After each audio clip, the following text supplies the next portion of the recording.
Good evening, everyone. This is Mike. Welcome back to my channel, and this is going to be, it's going to be two things. I'm going to use it as a part of my own series, Criterion Comments, which is something I haven't done for quite a while, and it's also going to be a collaboration with four of my friends, James, Ian, Harry, and Jay. We're going to start collaborating maybe once a month, talking about the same film, and we actually were going to set up a whole new channel. In fact, we did, and it was called, are you ready for this?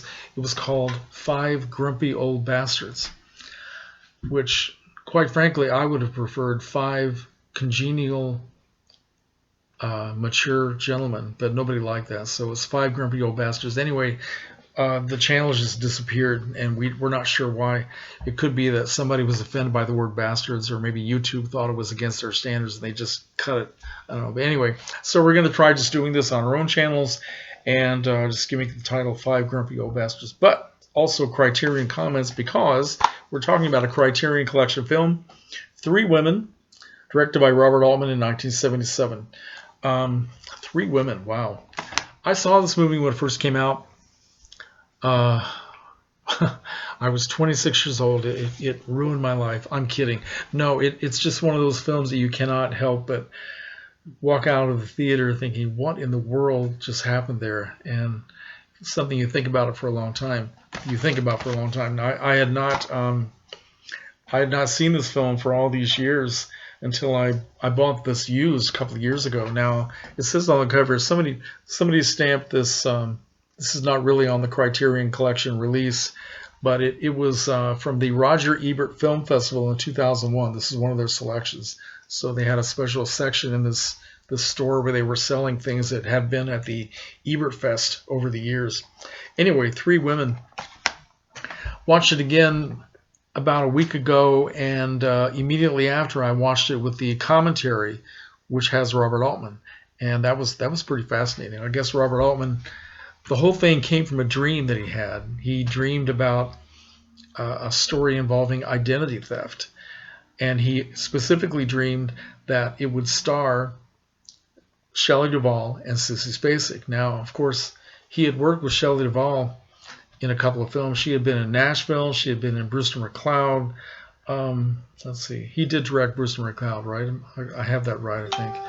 But and she had also had a very small part in Woody Allen's Annie Hall the same year as Three Women. So she was an up-and-coming, very strange and unique personality, as was Sissy Spacek. Now, she had made a name for herself in Terrence Malick's Badlands in the early 70s, and then she did Carrie, of course, in 1976, which was an amazingly successful horror film. She was nominated for an Academy Award, and she also did a film called Welcome to L.A. in 1976, which Altman produced, but he did not direct it.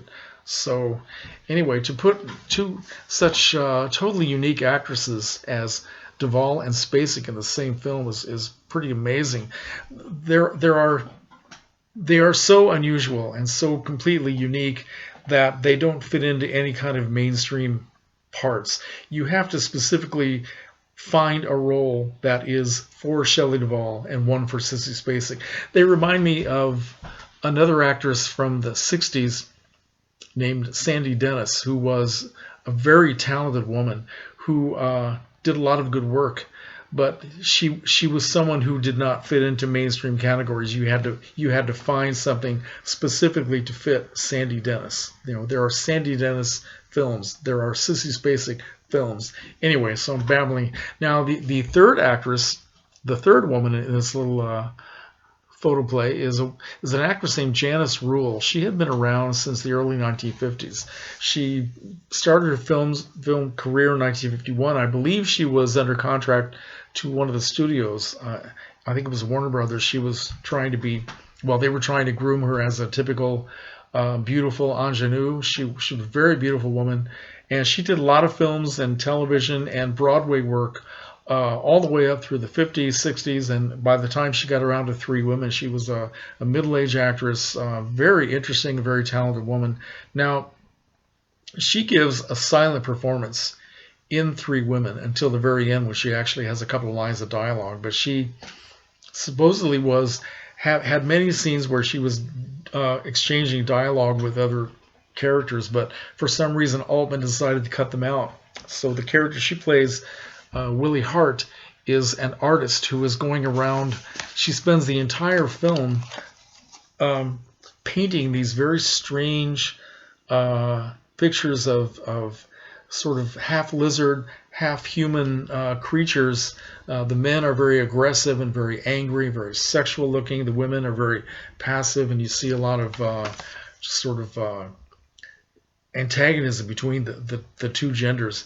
So anyway, how do I talk about this plot line? Of course, it's about identity theft. I would call it more something a little bit more mystical and a little bit more supernatural, and say it's soul transference. But Altman describes it as being identity theft, so we'll just go with that. But you have these two women who work in a rehab center for senior citizens. It takes place somewhere out in the California desert, and these two women, Millie Lamoureux, played by Shelley Duvall, is a young woman who lives in a singles apartment complex, and she is totally clueless as to the fact that no one really likes her, and that she has no personality that anyone is interested in. She's sort of like a walking advertisement out of a catalog or something, and she thinks she's having conversations with people who really aren't listening to her and trying very hard not to interact with her. It goes along the same way with the women she works with, and also with the people who live at her singles apartment complex. She thinks every man is interested in her when they're trying to avoid her as much as possible. So she just doesn't have a clue.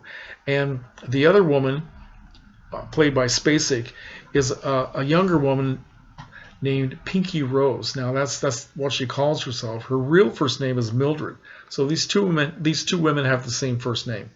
And Pinky is someone who is so incredibly childlike that she's almost totally undeveloped, either emotionally or physically, the way she dresses, the way she acts, the way she speaks. And she attaches herself to Millie as if she's just automatically in awe of her, and she wants to become her. And they end up living together, and she does eventually start to take over Millie's life. Something very traumatic happens in about the middle of the film that makes everything turn into a different direction, and all of a sudden Pinky is a different person, and she is becoming Millie. It's very hard to explain, and I know that makes no sense at all, and better people than me have been able to make incredibly intelligent observations about Three Women, which I can't do. But all I can do is recommend it as something that is so strange and so worthwhile that if you haven't seen this, please give this a chance.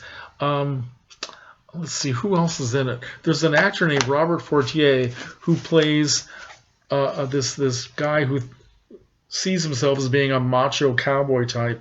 He actually is married to Willy Hart, who is played by Janice Rule. She's expecting his child. They have a very strange marriage and relationship. And he's also hustling these two other women, as well as anybody else who's in his sights. But yeah, it's just, well, anyway, now I'm really babbling. I would recommend Three Women, and I recommend that I shut the hell up and get off of YouTube.